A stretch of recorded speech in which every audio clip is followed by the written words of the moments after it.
Bonjour à toutes, bonjour à tous, bienvenue pour ce nouveau temps fort des Agora Live de l'expérience client. On va se demander pendant 30 minutes comment valoriser ses collaborateurs et surtout en quoi cette valorisation joue le rôle de levier indispensable de la satisfaction client. Et pour discuter de ce sujet, j'ai le plaisir d'accueillir à ma gauche Clotilde Gallet, Account Manager chez Odigo, le sponsor Platinum de cet événement. Bonjour Clotilde. Bonjour. À vos côtés, nous recevons également Jean-Marc Penello, directeur de la relation client chez La Redoute, mais aussi président du club des directeurs de l'expérience client Lille. Bonjour Jean-Marc. Bonjour Geoffroy. Je me tourne vers vous Clotilde. Alors Odigo, c'est grâce à son portefeuille client, c'est un peu une tour d'observation. Quelle tendance vous observez justement sur ce sujet-là ? Je suis tout à fait alignée avec les 89% qui pensent justement que les collaborateurs vont accroître la satisfaction du client. Chez Odigo, nous avons 3 valeurs. Nous sommes ouverts, nous sommes humains, nous sommes engagés. Et sur ce côté humain, justement, nous pensons que les collaborateurs, les conseillers doivent finalement, de nos jours, être des véritables ambassadeurs de la marque et raconter des histoires, nouer des histoires avec les clients afin de garantir une meilleure satisfaction. Et les clients, eux, justement, deviennent de plus en plus exigeants envers les marques. Et c'est aux entreprises comme La Redoute, justement, de se renouveler, innover tout le temps pour garantir cette satisfaction client.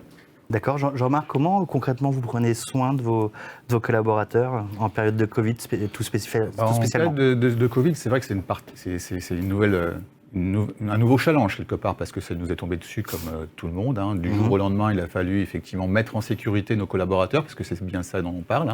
C'est-à-dire comment garantir à nos collaborateurs de pouvoir travailler en toute sécurité.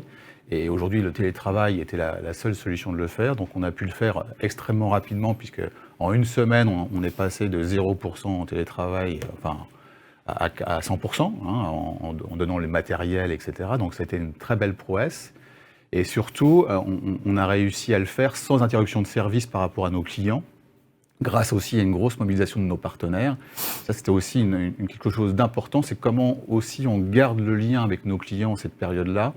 Et justement, le conseiller a un rôle extrêmement important pour garder ce lien, puisque il a besoin, le client, de se rassurer, de savoir comment on gère son colis, est-ce qu'il va vraiment arriver, est-ce que les relais vont être ouverts, est-ce que l'entrepôt va pas avoir des difficultés pour livrer. Donc il a vraiment besoin d'être rassuré, et on avait vraiment besoin de garder ce côté humain, et donc de faire en sorte de mettre en sécurité nos collaborateurs et de leur donner tous les moyens de faire leur travail le mieux possible. D'accord. Il y a une valeur perçue aussi des efforts qui sont mis en chantier par l'entreprise pour justement comprendre que les équipes sont mises en sécurité. Est-ce que vous avez développé des dispositifs particuliers sur ce côté valeur perçue, justement ? Alors, la valeur perçue, on voit déjà que les clients, on a eu sur le premier confinement, que justement, cette période où on était ouvert, on a eu une hausse de la satisfaction client extrêmement forte. C'est-à-dire que malgré les difficultés rencontrées, nos clients, ils ont compris nos difficultés, ils ont compris qu'on était là pour eux, et ils ont été beaucoup plus compréhensifs qu'ils auraient pu être là dans une situation normale. Donc ça, on voit qu'effectivement, le client est compréhensif si on est là et si on lui apporte effectivement de la visibilité et de l'accompagnement. Après, sur les collaborateurs, ce qui est intéressant aussi, c'est qu'on a vu finalement que le télétravail, pour La Redoute comme d'autres entreprises, c'était pas quelque chose d'inné. On a toujours des doutes aujourd'hui sur effectivement est-ce que le collaborateur va travailler chez lui, est-ce qu'il ou pas, est-ce qu'il va réussir à faire ses missions alors qu'il est seul, et on s'aperçoit que finalement cette confiance qu'on est obligé de donner à ce collaborateur, de fait, ouais.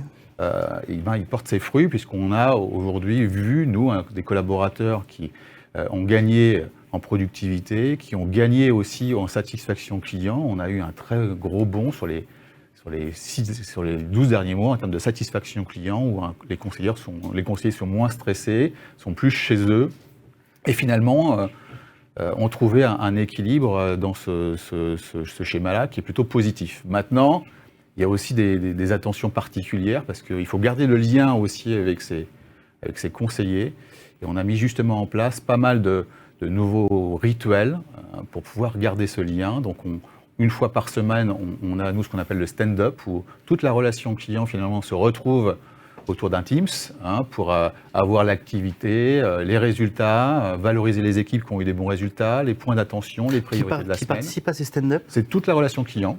D'accord. Donc c'est vraiment toute l'équipe où les responsables vont présenter les résultats de la semaine, les priorités, les projets en cours, où on en est. Tout ça pour que les collaborateurs gardent le contact avec la relation client et avec l'entreprise. Il y a aussi au niveau de l'entreprise une émission qu'on a mis en place avec un animateur qui est notre directeur de la communication qui anime les membres du CODIR, là aussi sur les résultats de l'entreprise, une fois par semaine, sur le Covid, les actions mises en place, sur les résultats de vente. Donc c'est aussi comment on garde finalement tous ces sujets-là qu'on faisait aussi auparavant, comment on les a transformés de façon digitale pour garder ce lien. Et bien sûr, le manager contacte régulièrement ses collaborateurs pour voir si tout va bien et fait le tour de ses équipes pour garantir là aussi qu'on a eu quelques collaborateurs qui étaient en souffrance aussi par rapport à ce manque de contact. Donc là, il a fallu aussi travailler avec eux, avoir des rituels spécifiques et faire en sorte qu'on ne les oublie pas et qu'ils soient avec nous. Très bien. Est-ce que le digital finalement a permis également d'avoir tout le monde ensemble au même moment, ce qui était plus compliqué, je présume, avant? Plus compliqué non, parce qu'on avait des horaires finalement où tout le monde était là, globalement. Donc ça change rien. Ça ne change pas grand-chose. Par contre, effectivement, ce qui est plus compliqué sur le digital, c'est qu'on ne voit pas les équipes et on ne voit pas leurs réactions. Oui, tout à fait. Ouais. Quand on est effectivement en salle, on peut identifier rapidement un visage qui ne comprend pas ou qui n'ose pas poser sa question, etc. Là, on est devant un mur quelque part et bien souvent, on a du mal à faire s'exprimer les collaborateurs. Mais l'objectif, c'est de trouver effectivement, même on en parlera tout à l'heure sur la reprise, comment conserver de toute façon le bon du présentiel tout en gardant aussi le bon du digital. Le meilleur des deux mondes, oui. C'est ça. Clotilde, si je dois faire le miroir avec ce que vient de dire Jean-Marc Pénelot, comment ça s'est passé chez vous également sur ce sujet de la gestion de crise finalement? Alors, déjà, chez Odigo, en tant que société cloud, nous étions en fait déjà prêts pour le télétravail. Donc, l'accompagnement de nos propres collaborateurs, en fait, s'est fait naturellement en télétravail. Et la société a laissé certains collaborateurs dans les périodes on va dire, de déconfinement revenir s'ils le souhaitaient en fonction de leurs contraintes. Donc, l'entreprise a vraiment accompagné les collaborateurs, a aussi fait tout son possible pour que le lien soit gardé entre les collaborateurs en mettant en place des activités telles que du meet and lunch où on va participer et pouvoir rencontrer de façon virtuelle pour le coup un collaborateur qu'on ne connaît pas forcément, avec qui on va partager un moment plutôt de détente lors du déjeuner. Également le kick-off qu'on a fait qui était 100% digital, auquel on avait tous en tant que collaborateurs quelques doutes et en fait ça s'est très bien passé, les équipes ont su nous accompagner à distance. Et nous avons aussi bien accompagné nos clients dans justement la mise en télétravail de leur équipe. La solution Odigo était prête pour ça, donc il y avait pas de souci. Et un certain nombre en fait de nos clients ont observé un grand pic d'activité, notamment au mois de mars, surtout sur les secteurs de la santé. Et dans ce cas-là, la question était plutôt d'accompagner les clients dans l'ouverture de centres de contact quasiment en urgence en fait, puisqu'il fallait pallier à la situation sanitaire. Et nos équipes étaient là pour garder le lien avec les clients à distance. Ça a été aussi un nouvel apprentissage pour justement toutes les équipes de delivery, toutes les équipes commerciales, et bien faire en sorte que tout se passe bien pour nos clients et pour qu'ils puissent accompagner leurs propres clients dans une période en fait d'incertitude, surtout au début du Covid. D'accord. Vous avez aussi eu des accompagnements spécifiques avec vos collaborateurs, vraiment de façon personnalisée? Lorsque c'était nécessaire, oui, en fait, on a les managers qui sont toujours là pour accompagner les équipes et le management, chaque mois, en fait, nous présente l'évolution, s'il y a des points, l'actualité sur le Covid, qu'est-ce qui va se passer sur les prochains mois, qu'est-ce que l'on va faire sur le reste de l'année, vraiment les grandes lignes. Chaque mois, en fait, la direction est là pour nous donner la trajectoire et rassurer les collaborateurs Odigo. D'accord. On parle de management, je me tourne vers vous, Jean-Marc. Comment ça s'est passé justement sur la gestion entre superviseurs et collaborateurs? Encore une fois, il a fallu se mettre en place, trouver son rythme, s'ajuster en fait aux besoins des deux partie. Je pense que le collaborateur avait besoin de contact, mais pas trop, parce qu'il voulait aussi garder cette autonomie. Le manager aussi a besoin de contact pour savoir comment vont ses collaborateurs. Donc là-dessus, on a déjà institué qu'à minima, une fois par semaine, il y aurait un contact par visio, pour vraiment prendre le temps de voir si tout va bien par rapport aux résultats, par rapport à son organisation, est-ce que tout va bien. Permettre aussi aux managers et aux collaborateurs de se retrouver sur site, un peu comme chez Odigo, en disant sur volontariat. Donc là, nous, on n'oblige personne, c'est vraiment le collaborateur et le manager qui, en bonne intelligence et par rapport aux besoins, vont dire écoutez, on se retrouve toute l'équipe pendant 2 heures sur le site de Roubaix pour pouvoir partager.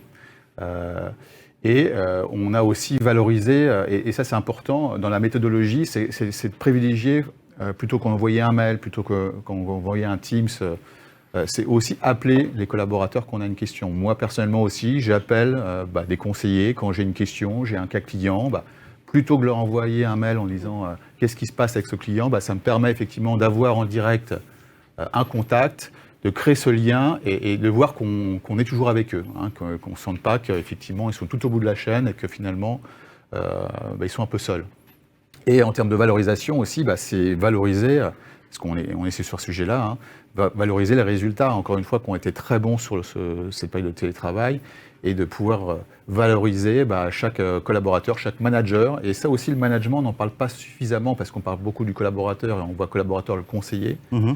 Et il faut aussi créer une vraie Teams avec le management dans ces périodes-là. Et là aussi, on a créé une coordination où on se rencontre régulièrement de tous les managers de la relation client, de tout niveau, pour pouvoir partager les informations, être en ligne sur les informations communiquées et faire en sorte aussi de les embarquer, parce que comme tout collaborateur, ils ont aussi des moments de solitude, en période de Covid particulièrement.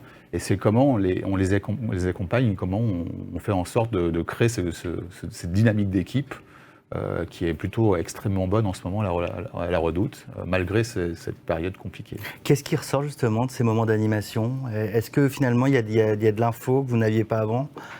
Alors, l'info, on l'avait toujours avant, peut-être d'une façon différente. Là, on l'a plus structuré, parce qu'effectivement, quand on le fait à distance, il faut quand même qu'on ait du support, des slides qui permettent effectivement de donner plus d'informations, qu'on faisait peut-être moins qu'on était en présentiel, puisqu'on était plus dans de l'échange. Là, effectivement, vu que l'échange est plus difficile, il faut une meilleure préparation, un meilleur séquençage, et ça nous permet de revoir un peu nos modes de communication, nos supports, pour les rendre plus simples, plus lisibles, plus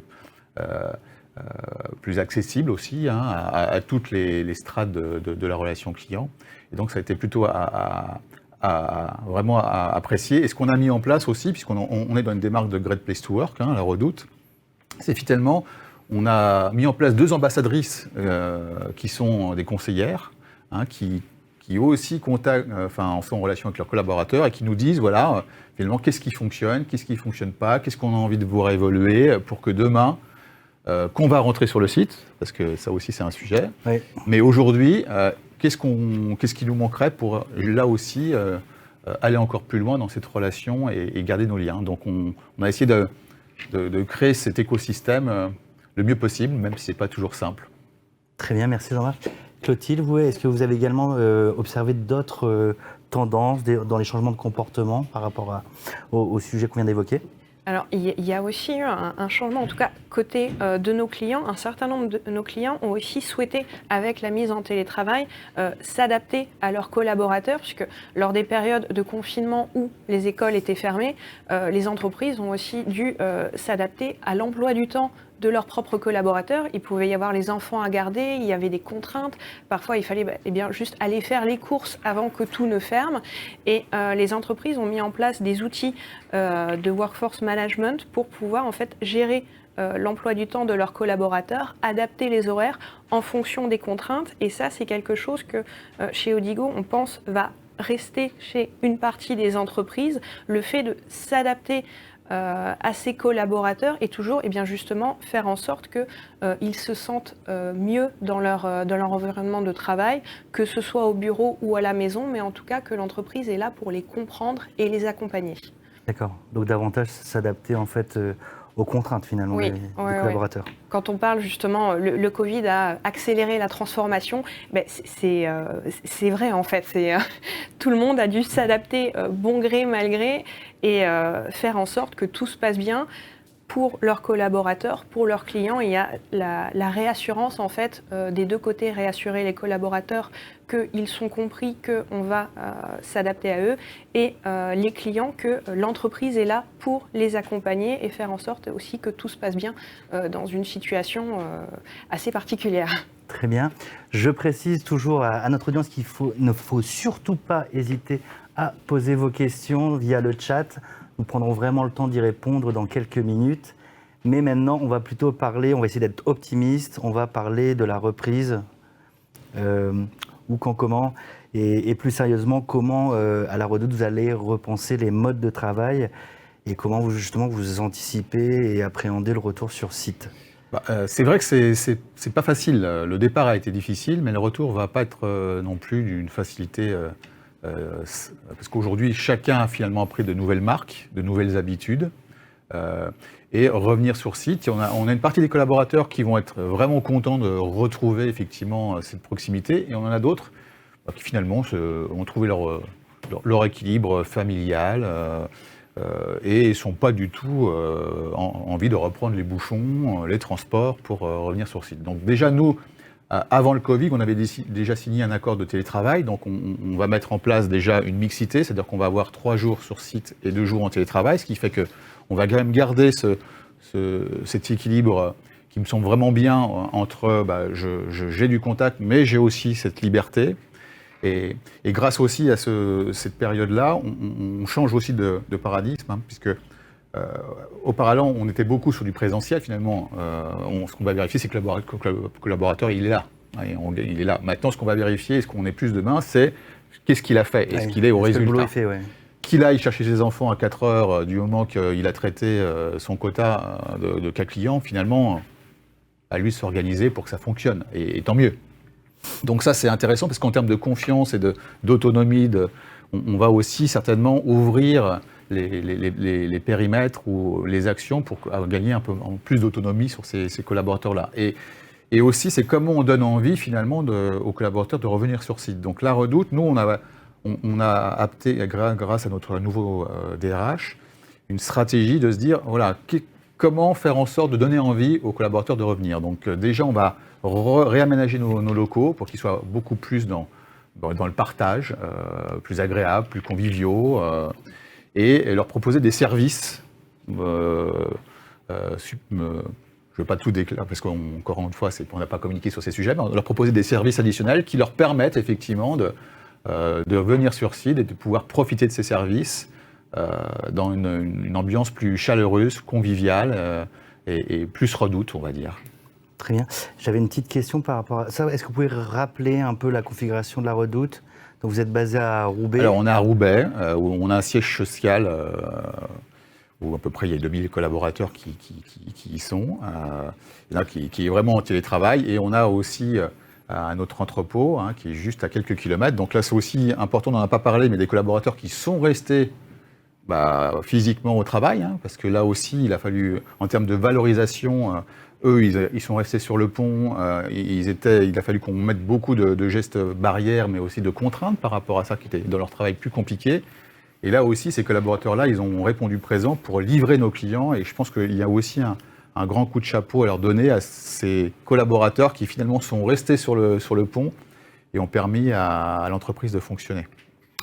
Vous parliez tout à l'heure de stand-up, de nouveaux moyens de communication, d'animer, de fédérer les équipes.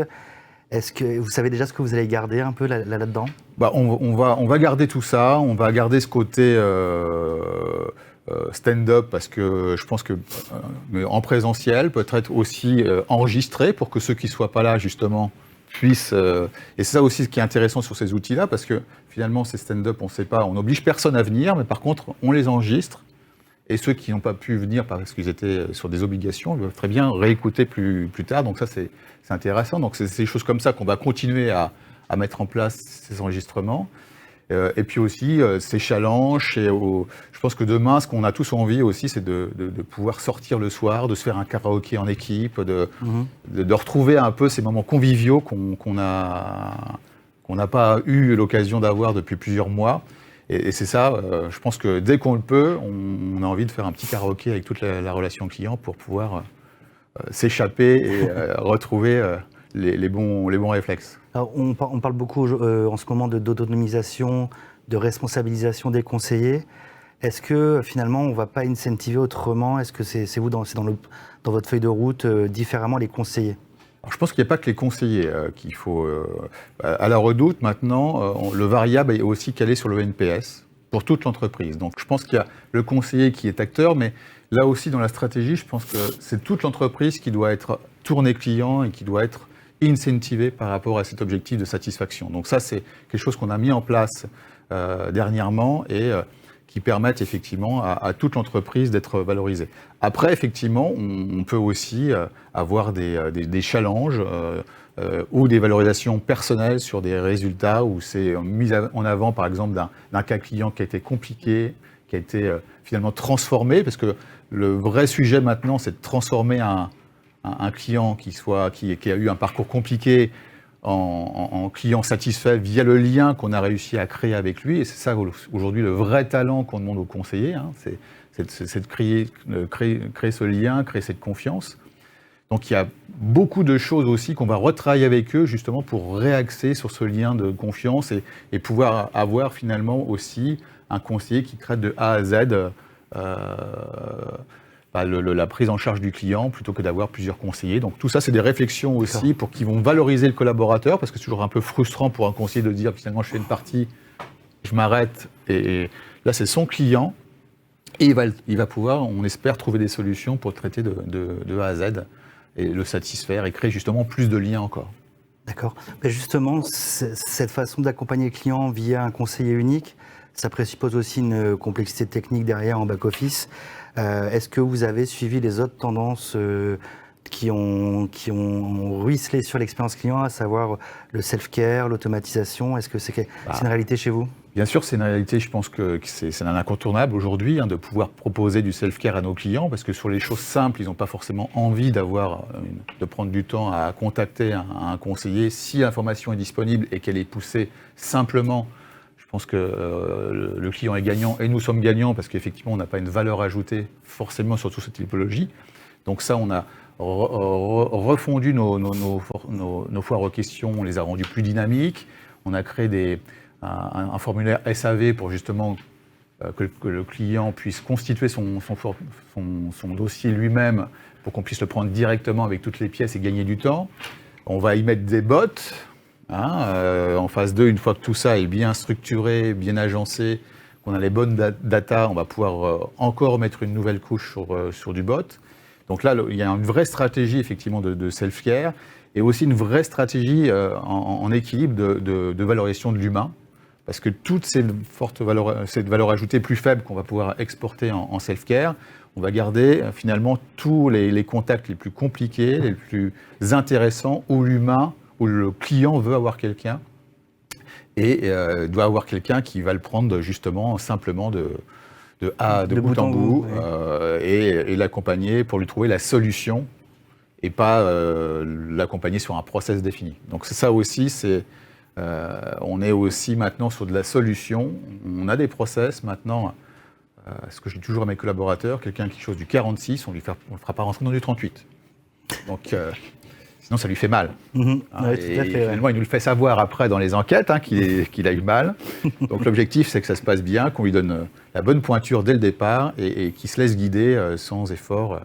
Donc on a encore beaucoup de travail, on n'est pas encore au bout de tous ces sujets-là. On a revu beaucoup de nos process. Maintenant, je pense qu'on a une belle accélération. On frôle maintenant avec le 50 sur le NPS. Donc on a pris une quinzaine de points sur la dernière année, sur les 12 à 15 derniers mois. Donc c'est une très belle performance. Et on veut continuer encore parce qu'on est persuadé que la réussite passe par cette satisfaction client à la Redoute. Merci Jean-Marc. Je fais le point avec l'activité d'Odigo. Vous, côté self-care, vous êtes aussi sur la voie, le SVI intelligent. Quelles seront les tendances, on va dire, qui attendent les entreprises en termes d'expérience client sur le sujet? Jean-Marc en a déjà parlé. Toute la tendance, en tout cas, à l'automatisation est vraiment en pleine croissance. Il y a plusieurs années, tout ce qui était automatisation était encore en développement, pas forcément abouti. Aujourd'hui, ce n'est plus le cas. Les équipes connaissent très bien le sujet et surtout l'intelligence a été développée. Désormais, en fait, on va pouvoir prendre en charge et en quelque sorte accompagner les clients sur des tâches simples, ce qu'on appelle des tâches à faible valeur ajoutée. Par exemple, réinitialiser un mot de passe. Il n'y a pas forcément besoin d'avoir un conseiller au téléphone pour réinitialiser son mot de passe. Et sur des tâches simples de la sorte, on va apporter avec l'automatisation une réponse plus rapide aux clients et on va aussi pouvoir décharger les conseillers, les ambassadeurs des marques de tâches qui vont être plus répétitives et moins gratifiantes pour ces conseillers et les recentrer sur vraiment conseiller en fait le client, l'accompagner sur des problématiques qui vont être plus complexes et plus valorisantes. Libérer le conseiller pour qu'il trouve le 45 en fait. le 46 même. Le 46 même, pardon. Oui. Très bien, merci beaucoup. Il nous reste 2 minutes, on a le temps de prendre, je vois 2 questions. J'en ai une première pour Jean-Marc. Qu'allez-vous garder dans vos modes de management, mais d'un point de vue personnel? Je pense que le côté personnel, c'est la proximité avec les collaborateurs. Moi, mon plaisir, c'est effectivement de pouvoir, et je le faisais déjà quand je le pouvais, quand on était sur site, c'est de passer tous les matins, de voir, d'aller faire un petit bonjour, de voir comment ça va, de prendre des nouvelles. Et ça, je pense que c'est important parce que, encore une fois, on est dans une relation humaine et le plaisir, il est aussi dans cette relation et pas avoir forcément cette barrière managériale. On se dit, voilà, il y a le directeur, il y a le superviseur. On est tous une équipe et on a tous besoin de se connaître et de prendre plaisir ensemble. Donc, je pense que ce qu'il faut garder, c'est qu'on soit présent ou absent. C'est des petits mots aussi qui peuvent passer par les Teams, en disant tous les matins ce qu'on fait, on se connecte, bonjour à toute l'équipe. Et ça, comme on n'est pas toujours sur le site, ça prend pas beaucoup de temps et ça fait plaisir à tout le monde. Et puis quand on sera sur site, là aussi, avoir le bureau ouvert, garder toujours une disponibilité pour recevoir ses collaborateurs et faire en sorte qu'il n'y ait pas de barrière, en tout cas managériale, et que s'il y a un sujet, qu'on puisse en parler en toute confiance et en toute liberté. Très bien. Une dernière question, il nous reste un peu moins d'1 minute. Hors période de Covid et de télétravail, comment valoriser ses collaborateurs et les impliquer pour améliorer la satisfaction et la fidélité? Je pense que c'est les impliquer par rapport finalement au métier lui-même. C'est-à-dire que je pense qu'on a la chance d'avoir une vraie révolution dans la relation client, puisque avant on avait des commerciaux qui étaient là sur de l'acquisition et c'était quand même là la porte d'entrée de l'entreprise. Aujourd'hui, avec les nouveaux usages clients, les nouveaux grands acteurs qui ont basé leur stratégie sur le service, toute la fidélité, tout le conseiller prend son essor, puisque c'est là-dessus que fait la différence. Et donc cette valorisation, elle va se faire par rapport à des périmètres plus larges, donc à des compétences plus fortes. Je pense aussi à des rémunérations adaptées, parce qu'aujourd'hui on payait très bien nos commerciaux. Demain peut-être on aura des commerciaux de la FID qui seront là aussi pour transformer ces parcours négatifs en parcours positifs, et ça se rémunérera certainement. Donc il y a plein de choses, de modèles économiques, je pense, qui vont être revus dans les prochains mois et les prochaines années pour justement valoriser cette performance-là et de se dire, dans le business, la fidélisation aussi, le service client, c'est pas plus un poste de coût, mais c'est un poste de profit, puisque le client, plutôt que de remplir une baignoire qui se vide, on remplit la baignoire et on la vide plus, et on fait en sorte que nos clients reviennent, et donc ça fait du business. Avec de l'eau chaude. Avec de la chaude, ouais. De préférence. Merci Jean-Marc Penlot. Avec grand plaisir. Vos propos sur la valorisation des collaborateurs comme levier incontournable de la satisfaction client. Merci beaucoup Clotilde Gallet. Je rappelle que vous êtes account manager chez Odigo. C'est la fin de ce temps fort pour la Live de l'expérience client. On se dit à tout de suite pour une prochaine session live où nous accueillerons Sodexo BRS avec Thibaut Guérard et notre partenaire Genesis. À tout de suite.